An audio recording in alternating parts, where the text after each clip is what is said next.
किसान भाइयों नमस्कार। मेरा नाम डॉक्टर देवी प्रसाद शुक्ला है। मैं एक कृषि विशेषज्ञ के पद पर कार्यरत हूँ और आप देख रहे होंगे मैं एक आज गेहूं के खेत में खड़ा हुआ हूँ और इसकी कटाई होने वाला है। और मैं इस उद्देश्य से खड़ा हुआ हूँ कि आपको कुछ चीज़ें बताऊँगा कि उससे आप करेंगे तो आपकी ज़मीन जो मिट्टी है उर्वरा शक्ति अच्छी बनी रहेगी। और आप जानते हैं कि एक गेहूँ कटाई होने के बाद सामान्यतः खेती हमारी पड़ी रहती है, तो इसमें ऐसा कुछ क्या करें जिससे हमारी मिट्टी की उर्वरा शक्ति अच्छी बनी रहे और हमें अच्छा लाभ मिले।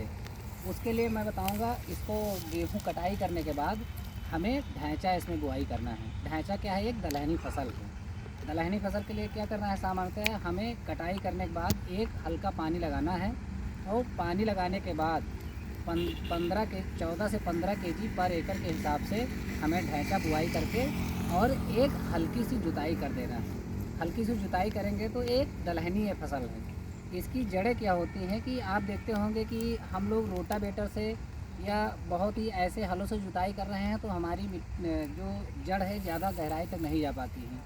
लेकिन ढैंचा में क्या है कि इसकी जो जड़ें हैं बहुत गहराई तक जाती हैं और इसमें रूट जो नोड्यूल्स पाए जाते हैं जो नाइट्रोजन का फिक्सेशन करते हैं और हमारी ज़मीन को उर्वरा शक्ति बनाए रखते हैं। और जानते होंगे सामान्यतः कि हमारे मिट्टी में जो जीवांश पदार्थ हैं वो बहुत कम हो रहे हैं, क्योंकि हम ऐसी चीज़ों की अप्लाई नहीं करते, जैसे हम गोबर की खाद नहीं डालते हैं और इन सब सारी चीज़ों का प्रयोग नहीं करते हैं। तो हरी खाद से हमें क्या मिलेगा?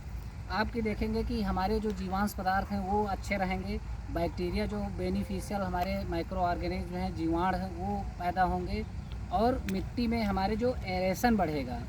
और क्या होगा कि जो नाइट्रोजन का फिक्सेशन करेगा तो उसमें आपको फास्फोरस हो, चाहे नाइट्रोजन हो, चाहे पोटास हो, जो चाहे सूक्ष्म पोषक तत्व हों, इनकी उपलब्धता क्या होगी? बढ़ेगी।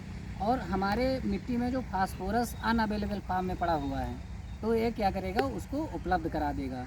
और 1 एकड़ में लगभग हमें अगर अच्छी ढैंचा की फसल होगी तो हमें क्या मिलेगा? कम से कम 10 टन से ज़्यादा हमें जीवांश के रूप में हमें मिलेगा, बायोमास मिलेगा। तो हमारी मिट्टी के लिए अच्छा रहेगा। आप लोग इसको उगाइए और उगाने के बाद इसमें 40 से 45 दिन में हमें ढैंचा को क्या करना है? हैरों से जुताई कर देनी है, जिसके बाद में हम लोग धान का ट्रांसप्लांटिंग कर देंगे और अच्छा आपको उत्पादन मिलेगा।